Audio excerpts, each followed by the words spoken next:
Une fois que vous avez été assigné en tant que catcheur de tag team, il peut être très difficile de sortir de ce moule et de bâtir une carrière solo réussie. Cela est particulièrement vrai lorsque vous faites déjà partie de l'une des équipes de tag les plus décorées et appréciées de votre génération. C'est ce qui rend le parcours de Bubba Ray Dudley si fascinant. Non seulement il a eu une carrière incroyablement réussie dans les années 90 et 2000, mais il a également réussi à se transformer en un catcheur solo tout aussi performant, devenant l'un des meilleurs heels de l'industrie durant une période où il a dominé la TNA dans la seconde moitié de sa carrière. Mais quelle a été la meilleure moitié de sa carrière et comment s'est effectuée cette transition? Rejoignez-moi donc aujourd'hui pour répondre à ces questions et bien d'autres en plongeant dans la vie et la carrière de Bubba Ray Dudley.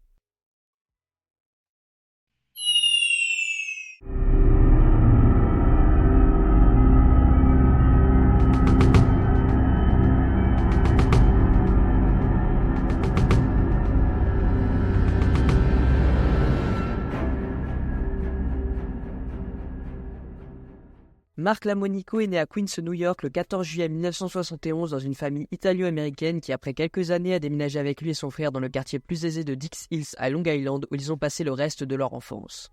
Et c'est là, tout en étudiant à Half Hollow Hills East High School, que Mark est devenu un membre vedette de l'équipe d'athlétisme. Cela dit, ce ne serait pas sa passion principale, car comme presque tous ceux dont nous avons parlé sur cette chaîne, il est devenu un grand fan de catch durant ses années de formation, ce qui l'a poussé à chercher à s'entraîner par lui-même en 1991, peu après avoir obtenu son diplôme. Il s'est alors formé sous la direction de Johnny Rhodes avant de faire ses débuts sur le ring plus tard dans l'année en tant que Mongo Vile, un personnage de biker inspiré par des figures comme les Road Warriors et les Nasty Boys. Et c'est au cours des 4 années suivantes que le rookie a continué à travailler sous cette gimmick tout en se déplaçant sur le circuit indépendant du Tri-State, perfectionnant son art partout où il allait en attendant sa grande opportunité. Et cette opportunité est finalement venue grâce à Paul Heyman. En effet, en 1995, Heyman avait pris le contrôle de l'Eastern Championship Wrestling et l'avait rebaptisé Extreme Championship Wrestling avec l'intention du jeune promoteur de transformer cette promotion en l'équivalent du Nirvana de l'industrie, un phénomène capable de redonner vie à un produit souvent stagnant.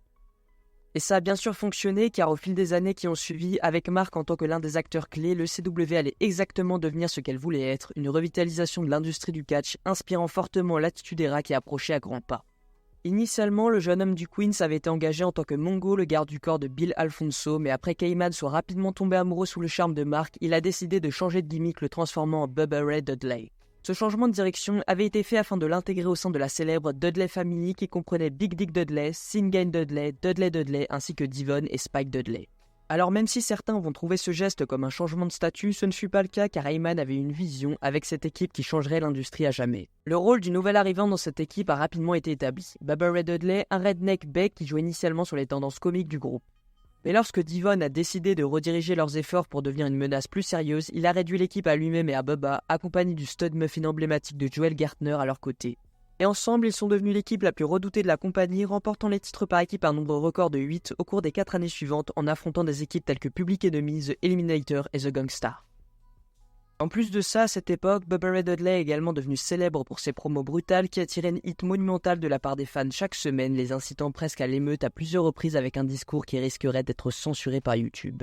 Néanmoins, en 1999, avec les difficultés financières auxquelles le CW faisait face en raison de la mauvaise gestion, ainsi que de nombreuses idées et talents ayant été recrutés par la WWE et la WCW, la fête touchait à sa fin. C'est pourquoi, après plusieurs chèques en bois, Bubba et Devon ont été contraints de commencer à écouter des offres d'autres promotions, finissant par signer avec celle de Vince McMahon plus tard dans l'année. Et c'est ainsi qu'en septembre 1999, ils ont officiellement fait le saut, s'efforçant rapidement de se faire un nom auprès d'un nouveau public. Bien sûr, il y a eu quelques difficultés de croissance au début, mais avec le temps, ils ont prouvé à tout le monde qu'ils avaient leur place dans cette nouvelle ligue, se frayant un chemin à travers la division par équipe, accumulant de nombreuses victoires alors que la WWE se transformait en une nouvelle ère, une ère dirigée par les Dudleys, les Hardys et Edge et Christian. J'ai déjà réalisé des vidéos sur les 4 membres de ces 2 dernières équipes sur cette chaîne, mais sans me répéter, cette période a redéfini ce que le catch par équipe pouvait être. Chaque équipe ayant participé à des matchs d'exception, notamment leur affrontement TLC à SummerSlam 2000 et WrestleMania 17, qui restent toujours des classiques absolus à ce jour et prouvent que le catch par équipe pouvait être digne du main event. À ce stade, avec le succès de ces matchs, il n'a pas fallu longtemps avant que les Dudley commencent à recevoir des acclamations du public. Donc pour contrecarrer ces réactions, Bubba a ajouté une nouvelle dimension à son personnage, devenant obsédé par de nombreuses femmes du vestiaire, souvent avec l'objectif ultime de les powerbomber à travers une table, une arme qui était alors devenue la signature de l'équipe. Et bien qu'il s'agisse clairement d'un mouvement de heel, les fans continuaient de les acclamer, les appels de Bubba Devon Get the Table, si vous vous souvenez bien, attirant souvent de fortes réactions de la part des foules. Donc avec ça à l'esprit, la compagnie a finalement cédé et les Dudley sont devenus face au début des années 2000, ajoutant un troisième membre à leur équipe sous la forme de leur frère fictif, Spike. Néanmoins, ce run en tant que babyface n'était de courte durée car lorsque la WWE était envahie par une alliance de la WCW et de l'ECW en 2001, les originaux de l'ECW ont maintenu leurs anciennes allégeances, redevenant heel alors qu'ils cherchaient à détruire la compagnie de Vince McMahon une fois pour toutes. Bien sûr, l'angle d'invasion est désormais considéré comme l'une des plus grandes occasions manquées de l'histoire du catch et mérite vraiment une vidéo à part entière pour expliquer tout ça. Mais il a tout de même eu des retombées positives car à la fin de cette période, Bubba Ray et Devon avaient unifié les titres par équipe de la WWE et de la WCW, devenant ainsi le seul duo à avoir détenu des ceintures par équipe dans les 3 promotions. Étant donné qu'ils possédaient ces ceintures lorsque la compagnie de Vince McMahon a finalement vaincu les forces envahissantes, ils ont pu conserver leur emploi en conséquence. Mais à ce stade, il y avait déjà un sentiment qu'une potentielle carrière solo se profilait pour le garçon du Queens. C'est ce qui a conduit à la séparation du duo lors du premier draft de la compagnie en mai 2002, Bubba Ray partant solo à Raw. Et pendant cette période, Bubba Ray a connu un certain succès, remportant le titre hardcore à plusieurs reprises et a même à un moment donné défié Triple H pour le titre de champion du monde poids lourd. Bien que son potentiel soit évident, lors du pay-per-view Survivor Series, les Dudley se sont réunis une nouvelle fois alors qu'ils continuent à dominer la division tag de la marque rouge au cours des 3 années suivantes, accumulant de nombreuses victoires pour les titres au passage. Néanmoins, en mars 2004, bien qu'il y ait eu des changements supplémentaires lorsqu'ils furent transférés à SmackDown, ils redeviendraient heel en se réalignant avec leur ancien patron à l'époque, directeur général de SmackDown, Paul Heyman. Cette période a vu le duo remporter des titres sur le show bleu et même se retrouver dans une rivalité de premier plan avec l'Undertaker, se terminant par le fait que le manager du Deadman, Paul Bearer, a été évincé de l'écran après avoir été enterré dans du ciment. Et lorsqu'en juin 2005, la brand de CW fut relancée pour le pay-per-view One Night Stand, Bubba et Devon étaient en première ligne battant Tommy Dreamer et The Sandman lors du main event de ce show après avoir propulsé ce dernier à travers une table enflammée. Bien sûr, suite à cette réussite et à leur excellent run à SmackDown, il était prévu que les Dudley restent avec la WWE pendant un certain temps. Mais dans un geste qui a surpris beaucoup de monde, ils ont annoncé leur départ de la compagnie le mois suivant, n'ayant pas signé de nouveaux contrats suite à une offre jugée insuffisante de Vince McMahon. Au départ, ils avaient prévu d'emporter le nom Dudley, pensant en avoir les droits. Mais il s'est avéré que Paul Heyman, qui leur avait assuré des années auparavant qu'il possédait ces droits, n'était pas tout à fait honnête. En réalité, c'était la WWE qui détenait les droits suite à son acquisition de l'ECW en 2001. Donc avec ça à l'esprit, le duo a donc été contraint de trouver quelque chose de nouveau et ils ont finalement opté pour Team 3D en référence à leur coup final dévastateur, le Dudley Death Drop. Peu de temps après, ils ont fait leur apparition à Total Non-Stop Action Wrestling, la TNA, débarquant le 1er octobre de la même année, s'efforçant rapidement de s'imposer comme les meilleurs de cette nouvelle promotion. Cela a conduit Brother Ray et Brother Devon, comme ils étaient désormais connus, à rechercher les titres tag de la NWA à plusieurs reprises au cours des 2 années suivantes et ils ont même fait appel à leur frère Spike, maintenant appelé Brother Hunt, pour les aider. Et finalement, après plusieurs occasions manquées, ils ont réussi à remporter les titres de la NWA en battant LAX lors du pay-per-view Lockdown du 15 avril 2007, marquant ainsi leur 4e promotion majeure où ils détenaient les titres de tag. Suite à ça, ils ont même obtenu une 5e reconnaissance à leur palmarès impressionnant, la NWA rompant ses liens avec la TNA, ce qui a conduit Team 3D à être dépouillé des titres de cette dernière promotion et à être couronné champion par équipe de la TNA inauguraux à la place. À partir de là, ils ont défendu ces ceintures contre tous les prétendants pendant les mois suivants, jusqu'à ce qu'ils aient perdu face à Kurt Angle et Samoa Joe, avec Ray et Devon passant les années suivantes à essayer de remonter dans les classements avec l'objectif ultime d'obtenir une nouvelle chance au titre. Cette période les a également vus affronter des équipes comme les Motor City Machine Gun, Christian Cage et Rhino, ainsi que Matt Morgan et Abyss, remportant la victoire la plupart du temps alors qu'ils se rapprochaient des ceintures qu'ils avaient autrefois détenues. Avant de les récupérer, ils ont réussi à obtenir un 6e titre dans une promotion lorsqu'ils sont apparus à Wrestle Kingdom 3 pour affronter Togi Makabe et Toru Yano, les battant et remportant les titres tag IWGP. Peu après ça, ils sont devenus champions par équipe de la TNA pour la 2e fois également, après avoir battu Beer Money à Lockdown en 2009, et à partir de là, défendant les 2 titres simultanément de chaque côté du Pacifique, prouvant qu'ils étaient l'équipe la plus dominante sur chaque continent pendant un certain temps. Et bien qu'ils finissent par abandonner les titres de la TNA de nouveau contre Beer Money avant la fin de l'année, ils continueraient à régner en tant que champions par équipe IWGP encore un certain temps, redevenant heel en s'alliant avec leurs anciens collègues de CW, Rhino, et en éliminant les babyface du roster un par un. Même s'ils ont finalement perdu leur ceinture orientale face à Tetsuya Naito et Yujiro Takahashi à Wrestle Kingdom 4, ça ne les a pas abattus pour autant car ils se sont bientôt retrouvés dans une autre rivalité très médiatisée de retour à la TNA. Et bien sûr la période où Eric Bischoff et Hulk Hogan sont entrés dans la promotion, le Hulkster, amenant avec lui certains de ses amis sous la forme des Nasty Boys. Il n'a pas fallu longtemps avant que les Dudleys ne commencent un programme avec l'équipe qui arrivait, les battant finalement dans un match de table lors de l'épisode du 25 février de Impact. À la suite de ça, Brother Ray a une fois de plus commencé à évoquer une carrière en solo en commençant une rivalité avec Jesse Neal. Il est tout de même resté aligné avec Devon pour le moment, mais ça représentait finalement la direction dans laquelle il s'orientait, une direction qui revitaliserait complètement son personnage. Néanmoins, avant ça, il est devenu un acteur clé dans le show hommage de l'ECW de la TNA Hardcore Justice The Last Stand, rejoignant d'autres anciens de CW sur le roster pour rendre un dernier hommage à l'ancienne promotion le 8 août 2010. Après ça, l'ancienne équipe de Philadelphie est restée ensemble pendant un certain temps en tant que nouveau clan nommé EV 2.0, se battant avec l'aide de Ric Flair au cours des semaines suivantes jusqu'à ce que Team 3D soit retiré de l'écran suite à l'expiration de leur contrat. Quelques mois plus tard, Team 3D est revenu à la télé pour annoncer qu'ils avaient décidé de prendre leur retraite au lieu de signer un nouveau contrat, mais qu'avant ça, ils avaient accepté un dernier match qui aurait lieu lors du Turning Point du 7 novembre 2010 contre les Motor City Machine Guns. Après avoir perdu ce match, ils sont apparus lors de l'épisode suivant de Impact pour une cérémonie spéciale de retraite, et bien sûr, tout cela s'est finalement avéré être une ruse car lors de la cérémonie, Brother Ray a trahi Devon, le blâmant d'être le faible du groupe et annonçant qu'il allait se lancer en solo.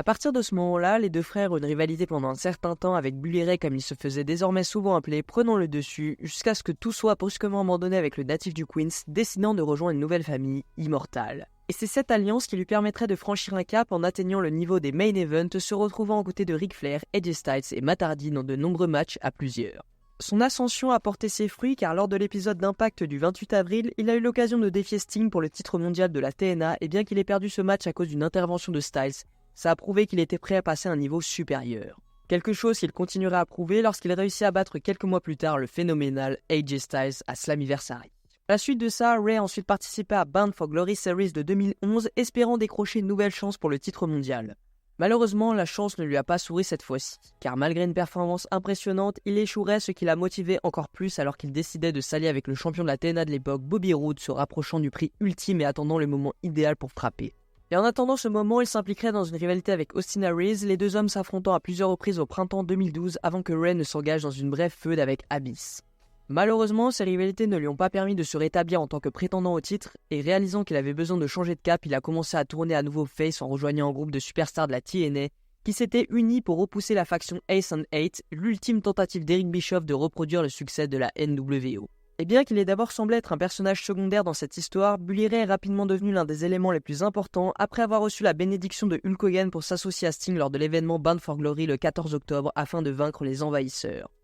Néanmoins, cette nuit-là, les babyface ont échoué et pire encore, il a été révélé peu après que Devon avait également rejoint les Ace of Eight, menant à une nouvelle rivalité entre les deux frères. Les tensions ont commencé à croître entre Bully Ray et Hulk Hogan lorsqu'il a été révélé que ce dernier entretenait une relation secrète avec Brooke, la fille de Hogan. Tout ça aboutit à la suspension des deux lors de l'épisode d'Impact du 3 janvier 2013 et en réponse, Ray a proposé sa compagne en secret, fixant la date de leur mariage 2 semaines plus tard. Mais lors de la cérémonie, le témoin de Ray, Taz, a gâché les festivités en révélant également qu'il était membre des Ace and Eight, ce qui a conduit Hogan à réintégrer Ray et à le nommer prétendant au titre mondial de la TNA, le préparant à affronter Jeff Hardy lors du pay-per-view Lockdown le 10 mars. Et c'est à Lockdown que finalement, après tant d'années d'attente, Bully Ray atteint enfin le sommet en battant Hardy pour devenir champion du monde pour la première fois de sa carrière, avant de révéler qu'il avait été le leader des Ace and Eight tout au long, son plan étant de revenir dans la course au titre mondial. Alors désormais pleinement du côté des heels, il a enchaîné les défenses de titres réussies durant l'été, affrontant Sting, Chris Sabin et Mr. Anderson, s'établissant comme une véritable présence dans le main event.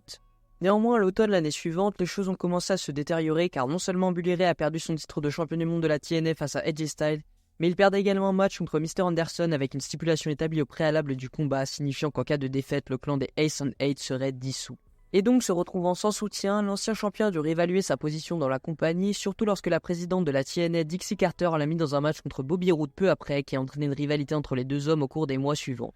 Ray, devenant le nouveau Steve Austin de la fédération, s'opposant à l'autorité tout en promettant de mettre Dixie à travers une table. Le 7 août de cette année-là, il a réussi à tenir sa promesse, éloignant Dixie hors de l'écran pendant un certain temps. Peu après, il a été annoncé que lui et Devon feraient partie de la classe du Hall of Fame de la TNA cette année-là, et à partir de là, même si les deux finiraient par quitter la compagnie à la fin de leur contrat, Ray ferait une apparition surprise lors du Royal Rumble 2015 quelques mois plus tard. Et bien sûr, cet événement d'un soir finirait par ouvrir toutes les portes nécessaires, menant finalement à l'immense retour des Dudleys lors de l'épisode du 24 août 2015 de Raw, aidant à promouvoir des équipes telles que The New Day et Usos, tout en offrant aux fans un peu de nostalgie chaque fois que des tables étaient de sortie. Cela dit, à l'été 2016, ce passage a pris fin. Initialement, il y avait des plans pour que Bubba tourne heel et reprenne son personnage de Bully Ray, mais avant que tout ça ne puisse être mis en œuvre, Vince McMahon aurait eu des doutes, ne voulant pas pousser quelqu'un avec le nom Bully sur son show PG. Donc avec l'idée ayant été abandonnée, les Dudleys ont quitté la WWE retournant sur le circuit indépendant pendant quelques années avant de se séparer à nouveau lorsque Devon a accepté un poste de producteur chez McMahon tandis que Bully Ray a décidé de signer avec la Ring of Honor. Bien sûr, au milieu des années 2000, Ring of Honor était considéré comme la mecque de la lutte indépendante, un endroit qui avait vu naître des talents tels que Daniel Bryan, CM Punk et Kevin Steen et d'innombrables autres talents à ce moment-là. Mais avec tant d'autres options disponibles, la promotion avait perdu quelque peu de son éclat, et lorsque le champion par équipe a rejoint la ROH, c'était avec l'intention de raviver son image et de l'aider à retrouver sa place dans ce nouveau paysage de la lutte. Et au cours des 3 années suivantes, il a fait un excellent travail, contribuant à faire croître la réputation de Ring of Honor, alors qu'il se frayait un chemin parmi des promotions telles qu'Impact, NWA, New Japan et l'AEW. En février 2018, après avoir senti qu'il avait accompli tout ce qu'il pouvait faire, Bully Ray a officiellement annoncé sa retraite sur le ring. Lui et Devon étant récompensés pour leurs années de service à l'industrie un mois plus tard lorsqu'ils ont été intronisés au WWE Hall of Fame. Après ça, il est resté une présence occasionnelle à l'écran pour la ROH jusqu'à ce que son contrat expire en avril 2020, mais depuis, il a surtout été absent. Fera-t-il encore des retours partiels comme aujourd'hui? C'est possible, avec ses compétences au micro, il ferait certainement un excellent manager, mais cela reste de la spéculation pour l'instant. Ce qui est important, c'est qu'après une carrière qui a duré plus de 2 décennies, il peut dormir sur ses 2 oreilles, sachant qu'il a accompli presque tout ce qu'il était possible de faire dans le monde de la lutte. En particulier dans la division par équipe, où l'on peut faire valoir qu'il a fait partie de la plus grande équipe de tous les temps, ce qui fait de lui une véritable légende pour toujours et qui ne sera jamais oublié. Et voilà les gars, la vidéo est terminée. N'hésitez pas à me dire si elle vous a plu, à partager la chaîne, à mettre un like et à commenter, c'est très important. Et d'ici là, je vous dis à la prochaine pour une autre histoire. C'était Vince. Merci à tous.